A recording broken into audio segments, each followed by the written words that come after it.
એક ડઝનથી વધારે ગુજરાતીઓ આપણે ગુમાવીએ છીએ। આના માટે રાજ્યના ગૃહમંત્રી જવાબદાર છે।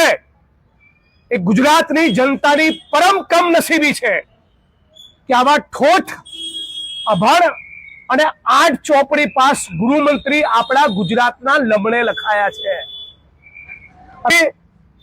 રાજ્યના ગૃહમંત્રી અને રાજ્યના મુખ્યમંત્રી ભૂપેન્દ્ર પટેલ કહી શકે કે છેલ્લા 72 કલાકમાં એમની વિધાનસભા મજૂરા અને ઘાટલોડિયામાં દારૂ વેચાયો નથી। વિધાનસભાના મંચ ઉપર રિપોર્ટ લઈને ગયો હતો। 2019નો ભારત સરકારનો સમાજ કલ્યાણ વિભાગનો રિપોર્ટ એ ગુજરાતની ભાજપ સરકારે દબાઈ રાખ્યો છે। શું છે રિપોર્ટમાં? એ રિપોર્ટમાં ભારત સરકારે કીધું છે કે ગુજરાતમાં 19 લાખ લોકો ડ્રગ્સ યુઝર્સ તરીકે જોવા મળ્યા। એટલા માટે ગાંધીનગરમાં બેઠેલા એક મંત્રીએ અને ગુજરાતના 33 જિલ્લાના મોટા ભાગના આઈપીએસ અધિકારીઓએ 1 કરોડો અરબોની કમાણી કરવું છે। આ ભારત ભૂમિના ગદ્દારો છે અને આ ભારત ભૂમિના ગદ્દારોની ભ્રષ્ટાચારની, એમની ભૂખના કારણે, એમની પૈસાની વાસનાના કારણે આ લઠ્ઠાકાંડમાં આપણે આટલા બધા માણસો ગુમાવ્યા અને સતત આપણે ગુમાવી રહ્યા છીએ। આપ સૌ જોઈ રહ્યા છો, આખું ગુજરાત જોઈ રહ્યું છે કે છેલ્લા 1 વર્ષથી ગાંધી અને સરદારના આપણા આ ગુજરાતમાં ચરસ, ગાંજો, ડ્રગ્સ અને દારૂની વિરુદ્ધમાં હું અને કોંગ્રેસ પાર્ટી સતત રાત દિવસ લખી રહ્યા છીએ, લડી રહ્યા છીએ, બોલી રહ્યા છીએ। થરાદમાં જ્યારે દારૂના અડ્ડા ઉપર અમે રેડ કરી, ગોગો પેપર પકડ્યા અને મેં એક સ્ટેટમેન્ટ આપ્યું હતું કે જે લોકો ચરસ, ગાંજા, દારૂ અને ડ્રગ્સમાંથી કમાશે એમના પટ્ટા ઉતરી જશે। ત્યારે ગુજરાતના 8 ચોપડી પાસ ગૃહમંત્રીએ જવાબદાર અધિકારીઓની સામે એક્શન લેવાના બદલે, હપ્તાખોરી બંધ કરાવવાના બદલે રાજ્યની પોલીસને મારી વિરુદ્ધ ઉશ્કેરી, બુટલેગરોની સામે એક્શન લેવાના બદલે રાજ્યની પોલીસને મારી વિરુદ્ધ ઉશ્કેરી હતી। આજે એનું જ પરિણામ છે કે ભાવનગરમાં એક આંકડા મુજબ 9 અને બીજા આંકડા મુજબ 11 લોકો આ લઠ્ઠાકાંડનો ભોગ બન્યા છે। 2022-23માં, 23-24માં, 24-25માં અને આ 2026માં દર 1-1.5 વર્ષે લઠ્ઠાકાંડની ઘટના બને છે અને એવરેજ 1 ડઝનથી વધારે ગુજરાતીઓ આપણે ગુમાવીએ છીએ। આના માટે રાજ્યના ગૃહમંત્રી જવાબદાર છે।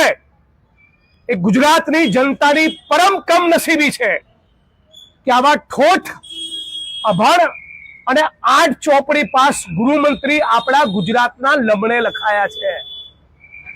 અત્યારે આ બોલી રહ્યો છું ત્યારે પણ આ રાજ્યની સરકાર એવી ગેરંટી આપી શકે કે આજ ભાવનગર શહેર અને ભાવનગર જિલ્લામાં આજે કે ગઈકાલે રાત્રે દારૂ વેચાયો નથી? રાજ્યના ગૃહમંત્રી અને રાજ્યના મુખ્યમંત્રી ભૂપેન્દ્ર પટેલ કહી શકે કે છેલ્લા 72 કલાકમાં એમની વિધાનસભા મજૂરા અને ઘાટલોડિયામાં દારૂ વેચાયો નથી? ગુજરાતના અંબાજી, દ્વારકા, સ્વામિનારાયણ સંપ્રદાયના મંદિરો, ડાકોર, હિન્દુ ધર્મમાં આસ્થા રાખતા તમામે તમામ હિન્દુ ભાઈ બહેનો જે મંદિરોમાં નિયમિત જાય છે એ બધા જ મંદિરોની 2 કિલોમીટરની ત્રિજ્યામાં 2-2 ડઝન દારૂના અડ્ડા ચાલે છે। સુરત, વડોદરા, રાજકોટ, અમદાવાદના પોલીસ કમિશનરોના મકાન અને ઓફિસની 2 કિલોમીટરની ત્રિજ્યામાં આજે પણ દારૂના, ચરસના, ગાંજાના બેફામ વેપલા ચાલુ છે। અને આ બધું તો જ શક્ય બને કે રાજ્યના ગૃહમંત્રીના અધિકારીઓ ઉપર હાથ હોય।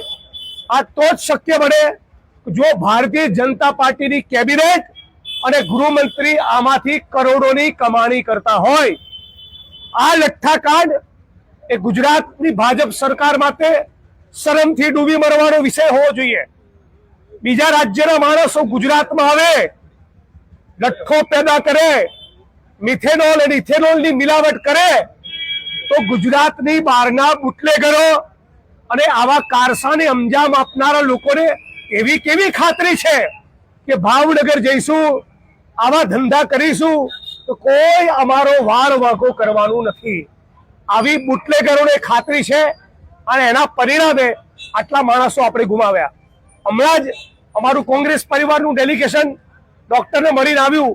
ડોક્ટરે કીધું હજુ 11 દર્દીઓ એડમિટ છે, જે પૈકીના ભાવનગરની સરટી હોસ્પિટલમાં આજે આ ક્ષણે 4 દર્દીઓ જીવન મરણ વચ્ચે ઝોલા ખાઈ રહ્યા છે.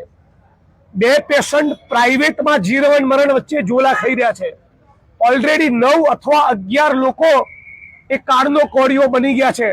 એટલે હજી જો હર્ષ સંઘવીની આંખ ખુલતી ના હોય તો આપણે બધા જ ગુજરાતીઓએ જેમ જંતર મંતરમાં તમામ જ્ઞાતિ અને ધર્મના યુવાનો જ્ઞાત જાત ધર્મ કોમ ભૂલીને એક થયા, એમ આપણે બધા જ ગુજરાતીઓ સાથે મળીને માંગ કરવી જોઈએ કે લાખ વાતની એક વાત, ગુજરાતના ગૃહમંત્રી 8 ચોપડી પાસ હર્ષ સંઘવીનું રાજીનામું જોઈએ.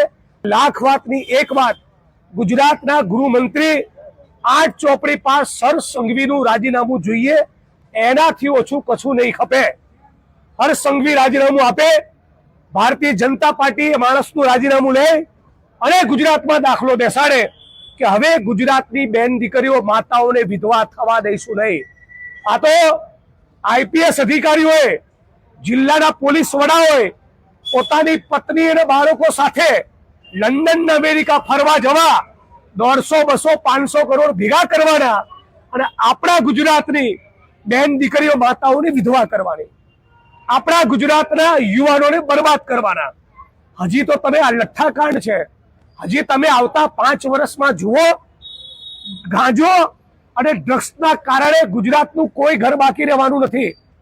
પૂરી જવાબદારી સાથે કહું છું, વિધાનસભાના મંચ ઉપર રિપોર્ટ લઈને ગયો હતો. 2019નો ભારત સરકારનો સમાજ કલ્યાણ વિભાગનો રિપોર્ટ એ ગુજરાતની ભાજપ સરકારે દબાઈ રાખ્યો છે. શું છે રિપોર્ટમાં? એ રિપોર્ટમાં ભારત સરકારે કીધું છે કે ગુજરાતમાં 19 લાખ લોકો ડ્રગ્સ યુઝર્સ તરીકે જોવા મળ્યા. વિધાનસભાના મંચ ઉપર રિપોર્ટ લઈને ગયો હતો. 2019નો ભારત સરકારનો સમાજ કલ્યાણ વિભાગનો રિપોર્ટ એ ગુજરાતની ભાજપ સરકારે દબાઈ રાખ્યો છે. શું છે રિપોર્ટમાં? એ રિપોર્ટમાં ભારત સરકારે કીધું છે કે ગુજરાતમાં 19 લાખ લોકો ડ્રગ્સ યુઝર્સ તરીકે જોવા મળ્યા. કયા વર્ષમાં? 2019માં. કોનો રિપોર્ટ? ભારત સરકારનો. આજે 2026 પતવાયું, સાવ ફેંકી દેતા બીજા 25 લાખ લોકો ડ્રગ્સના યુઝર્સ બની ચૂક્યા છે. એક બાજુ ચરસ અને ગાંજામાં યુવાનોને પૂરા કરો, બીજી બાજુ દારૂમાં અને લઠ્ઠામાં પૂરા કરો, અને ત્રીજી બાજુ ડ્રગ્સનો વેપલો કરીને એક આખી પેઢીને બરબાદ કરો. આ બધું શેના માટે છે? એટલા માટે ગાંધીનગરમાં બેઠેલા એક મંત્રીએ અને ગુજરાતના 33 જિલ્લાના મોટા ભાગના આઈપીએસ અધિકારીઓએ એક કરોડો અરબોની કમાણી કરવું છે.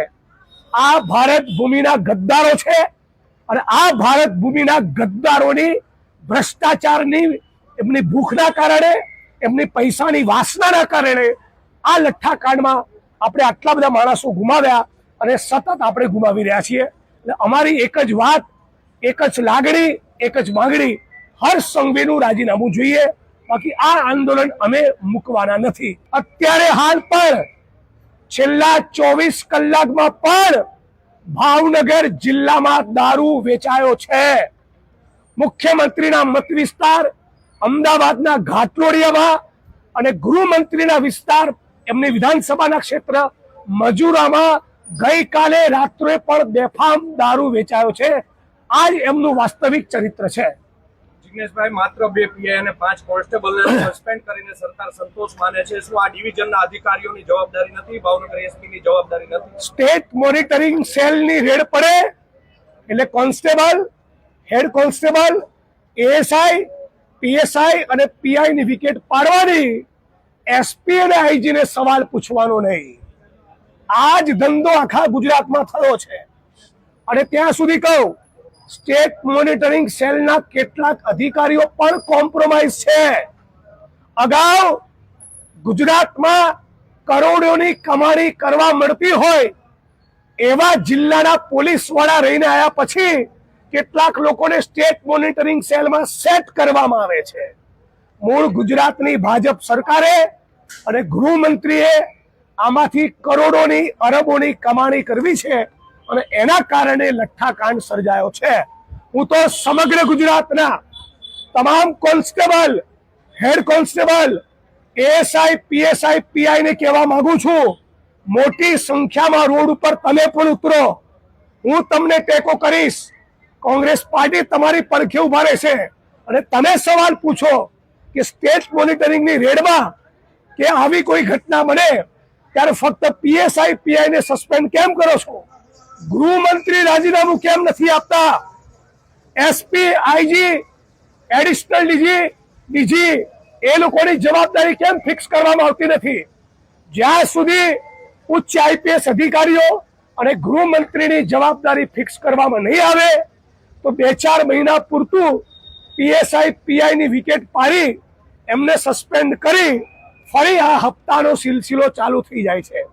એટલે હવે એક ગુજરાતી તરીકે પણ હું માંગણી કરું છું અને વિપક્ષ તરીકે માંગણી કરું છું, આપણે બધાએ એકજૂટ થઈ નાત, જાત, ધર્મ, કોમ ભૂલી આ લઠ્ઠાકાંડની ઘટનામાંથી સબક એક જ લેવો જોઈએ. હર્ષ સંઘવીનું રાજીનામું કેટલી કમનસીબી કહેવાય. કોન્સ્ટેબલ થી લઈને ડીજી સુધીના માણસ હોય, હાડા એક લબાડ 8 ચોપડી પાસને સેલ્યુટ કરવી પડે. આવો દિવસ ગુજરાતમાં આપણે જોવાનો? આખી ભારતીય જનતા પાર્ટીમાં તમારી જોડે બીજો કોઈ ક્વોલિફાઈડ માણસ જ નથી. અને આખા ગુજરાતમાં છેલ્લા 5-7 વર્ષમાં લઠ્ઠાકાંડની આ લગભગ 6થી 7મી ઘટના બની. એના તપાસ રિપોર્ટમાં કશું આવતું નથી. એક આઈપીએસ ની સામે તમે ગુનો દાખલ કરતા નથી.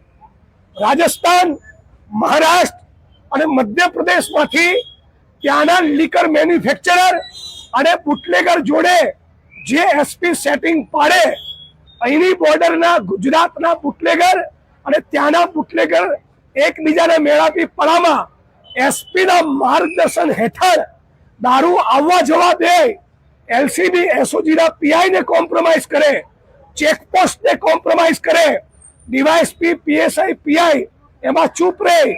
હકીકતમાં જોવા જઈએ તો આઈપીએસ અધિકારીઓ સાચા અર્થમાં ગુસ્સી ટોકના આરોપી બને એવો ધંધો એકબીજાના મેળાપીપણામાં ચલાવે.